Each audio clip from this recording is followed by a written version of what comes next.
Ten 26 degree बट्टा cot 64 degree, इसका हमको क्या करना है, मान बताना है कि टेन 26 डिग्री बट्टा कॉट 64 डिग्री का मान कितना होगा। तो आपको बता दे साथियों, अगर एग्जाम में आपको ऐसा क्वेश्चन दे दे तो आप इसको सिर्फ सेकेंडों में सॉल्व कर लीजिएगा। चलिए बताते हैं कैसे। आपको इसको सॉल्व करने के लिए दो कंडीशन याद रखना है।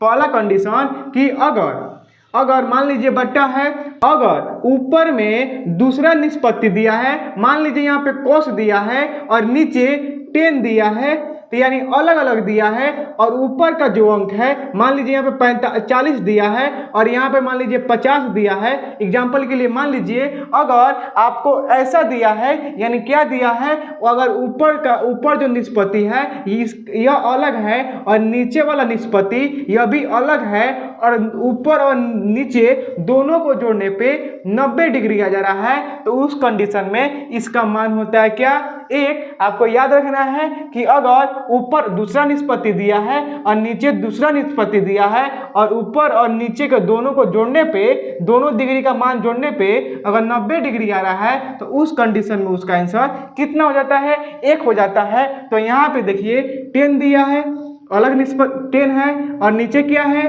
कॉट है, यानी 10 जो है अलग निष्पत्ति है और जो कॉट है ये भी क्या है, अलग निष्पत्ति है। पल का रूल लागू कर लिया।